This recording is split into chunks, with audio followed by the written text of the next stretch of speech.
लोग आते हैं आज के कुछ इंपॉर्टेंट पॉइंट्स पे। देख लेते हैं क्या क्या इंपॉर्टेंट पॉइंट्स हैं। संयुक्त राष्ट्र ने भारत के 24 के आर्थिक विकास अनुमान को संशोधित कर कितना कर दिया है? यूएन ने 6.9% कर दिया है। कितना किया है यूएन ने? 6.9%। जापान और अमेरिका ने किसे लेकर के समझौता किया है? तो हाइपरसोनिक मिसाइल के लिए किसने? जापान और अमेरिका, इन दोनों ने मिलकर के क्या किया है? एक इंटरसेप्टर जो मिसाइल आपकी विकसित करने के लिए समझौता किया है। विश्व का सबसे ऊंचा प्रतियोगिता पुल कौन सा है? भूटान में यह खोला गया है। कहां? भूटान में। ओके नाउ अगर मैं यहाँ पूछूं कि भारत के कौन कौन से राज्य भूटान के साथ सीमा साझा करते हैं, तो आंसर क्या होगा? भारत के कौन कौन से राज्य भूटान के साथ सीमा साझा करते हैं। Very very good afternoon Neelam, but आज आप लेट हो गई हैं। क्लास मेरी 12 बजे से लेकर के एवरीडे मंडे टू सैटरडे 12 से लेकर के 1 बजे तक चलती है, पर आज आप क्लास में लेट हैं। ओके एवरीडे क्या है क्लास की टाइमिंग? 12 से 1 चलती है क्लास। ओके चलिए, तो इसको ध्यान रखिएगा। भूटान के साथ कौन कौन से है जो सीमा साझा करते हैं? भारत के कौन कौन से राज्य हैं? अरुणाचल प्रदेश, सिक्किम, असम, है ना, एंड वेस्ट बंगाल। ठीक है चलिए। लॉरेंस वोंग ने सिंगापुर के नए प्रधानमंत्री के रूप में इसने शपथ ली है, और सिंगापुर को यह भी ध्यान रख लिएगा कि इसने पेरिस ओलंपिक जो है मेजबानी करने से मना कर दिया है। पेरिस ओलंपिक, इसकी मेजबानी करने से किसने मना कर दिया है? सिंगापुर ने पेरिस ओलंपिक की मेजबानी करने से इनकार कर दिया है। नाउ भारत जिम्बाब्वे संयुक्त व्यापार समिति का तीसरा सत्र कहां संपन्न हुआ? नई दिल्ली में। क्योंकि भारत जिम्बाब्वे है तो उसका व्यापार समिति यानी जो ट्रेड मीटिंग की गई है कहां होगा? तो वो नई दिल्ली में हुआ।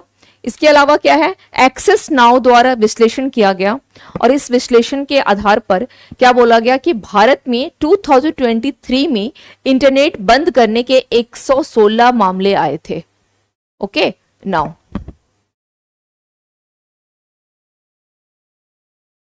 विश्व दूरसंचार एवं सूचना समाज दिवस 17 मई।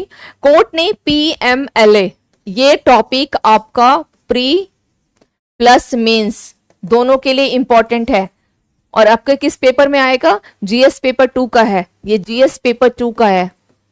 जीएस पेपर 2 में PMLA और क्या बोला गया है कि आरोपियों को गिरफ्तार करने के ईडी के अधिकार पर सीमा लगाई गई। ईडी के अधिकार पर। ओके नाउ राजस्थान की पहली महिला मंत्री कौन है?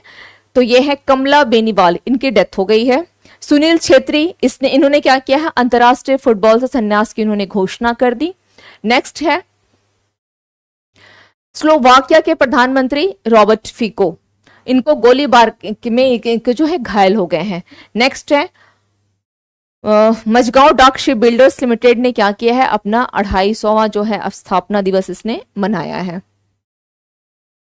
वन लाइनर क्वेश्चंस देख लेते हैं क्या क्या है। हर वर्ष किस तिथि को दुनिया भर में विश्व दूरसंचार, हालांकि इस पर हम लोग बात कर चुके हैं, किस भारतीय फुटबॉल टीम, ये भी हो चुका है सुनील छेत्री का भी, ठीक है, इस पे हम लोग देख चुके हैं अभी। नेक्स्ट है किस देश ने दुनिया का पहला 6G प्रोटोटाइप डिवाइस जो है पेश किया है? तो किसने किया है? जापान ने किया है। किस वरिष्ठ लेखिका और पद्मश्री से सम्मानित का 90 ईयर्स की आयु में डेथ हो गया है? मालती जोशी। नेक्स्ट, किस देश ने न्यू कैलेडोनिया यानी प्रशांत द्वीप समूह पर आपातकाल घोषित किया है? फ्रांस ने किया है। वर्ल्ड एक्वेटिक्स ने किस देश में दुनिया का सबसे ऊंचा प्रतियोगी स्विमिंग पूल खोला है? भूटान में खोला गया है। इसके अलावा उत्तराखंड के रुद्रप्रयाग में केदारनाथ धाम यात्रा 24 के सुचारू संचालन के लिए पुलिस ने किस ऑपरेशन की शुरुआत की है? मर्यादा ऑपरेशन। वेरी इंपॉर्टेंट, ध्यान रखिएगा, वेरी इंपॉर्टेंट। केदारनाथ धाम यात्रा 24 के सुचारू संचालन के लिए मर्यादा ऑपरेशन, कहां पर? उत्तराखंड गवर्नमेंट के द्वारा। ओके नाउ, किस वरिष्ठ IAS अधिकारी ने आकाशवाणी की महानिदेशक का पदभार ग्रहण किया? यह भी बहुत महत्वपूर्ण है, मौसमी चक्रवर्ती। यह भी काफी महत्वपूर्ण है, मौसमी चक्रवर्ती। किस बैंक ने भारत का पहला virtual credit card pixel play launch किया है? HDFC बैंक ने। कुछ खास इंपॉर्टेंट नहीं है, आप लोग इसको स्किप कर सकते हैं। और यूनेस्को जो है हर वर्ष किस तिथि को अंतर्राष्ट्रीय प्रकाश दिवस जो है यह मनाता है? तो 16 मई। ये हो गए आज के क्लास के आप लोगों के इन्फॉर्मेशंस। इससे रिलेवेंट अगर कोई भी इन्फॉर्मेशंस आप लोगों को कहीं भी लगे कि इस इन्फॉर्मेशन पे डाउट है, किसी भी इन्फॉर्मेशंस को लेकर के, या कहीं भी किसी प्रकार दिक्कत आती है, तो आप लोग मुझे एक कमेंट सेक्शन में, जब वीडियो देखते हैं तो कमेंट सेक्शन में कमेंट करके जरूर पूछ लें क्वेश्चन को, या लाइव क्लास में होते हैं तो भी पूछ सकते हैं। दूसरी चीज़ ये है कि एज मच एज रिविजन किया करें। मैं हमेशा बोलती हूँ कि रिविजन जितना अधिक से अधिक कर सके उतना आप लोग रिविजन किया करें। रिविजन जितनी चीज़ें मैं समझा रही हूँ, ये जब तक आप रिविजन नहीं करेंगे सारी चीज़ें आर्या पार हो जाएंगी। सोचिए डेंगू को लेकर के जहाँ से जितने क्वेश्चंस बनते हैं, या WHO प्री क्वालिफाइड किसी वैक्सीन को करता है, मैंने वो सारी चीज़ों पे डिटेल डिस्कस करके आप लोग को समझा दिया है। उसके बावजूद अगर रिवीजन नहीं करेंगे तो किसी चीज़ का कोई मतलब नहीं रह जाएगा। मेरे 1 घंटा बोलने का क्या मतलब है बताइए? कोई मतलब रह जाएगा? हाँ, बस इतना ही होगा कि मैं तो अर्न कर लूंगी, लेकिन फिर वो बात नहीं आती है।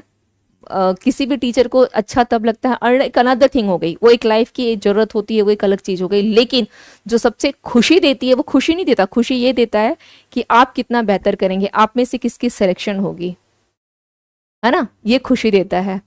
तो मैं हमेशा यही चाहूंगी कि किसी भी, मेरा सब्जेक्ट एक्चुअली मैं करंट अफेयर्स और हिस्ट्री दोनों लेती हूँ, तो ऐसा नहीं कि मैं करंट अफेयर्स पढ़ाती हूँ तो ही, अगर आप लोग को हिस्ट्री में भी कोई डाउट हो तो आप लोग जो है अपने क्वेश्चंस को पुटअप कर सकते हैं, ठीक है।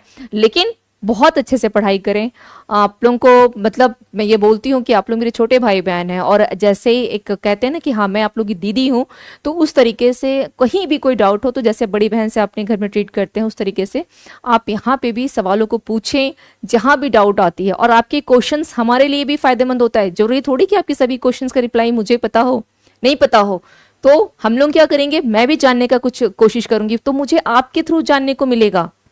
आप लोग को ये पता है कि आप लोग मुझसे ज्यादा इंटेलिजेंट हैं, आप लोगों को ज्यादा चीजें पता है, मुझे तो पता भी नहीं इतनी सारी चीजें। आपको हिस्ट्री पता है, ज्योग्राफी पता है, इकोनॉमिक्स पता है, ईच एंड एवरी सब्जेक्ट आप पढ़ रहे हैं। मुझे क्या पता है? केवल हिस्ट्री और करंट अफेयर्स, इसके अलावा कुछ नहीं पता है। और इसमें भी बहुत कुछ नहीं पता, ये तो आपसे मुझे पता चलेगा अगर आप क्वेश्चन पूछेंगे तो पढ़ाई करें, रिविजन करें, बहुत अच्छी चीज है। एक जो आपकी कहते हैं ना कि आप यहाँ पर अपनी ईमानदारी जितना देंगे, रिजल्ट का सोच के मत कीजिए, बस अपनी ईमानदारी को लेकिन दीजिए। तो होप सो आप लोग रिवीजन करेंगे, ठीक है। तो मिलते हैं फिर कल।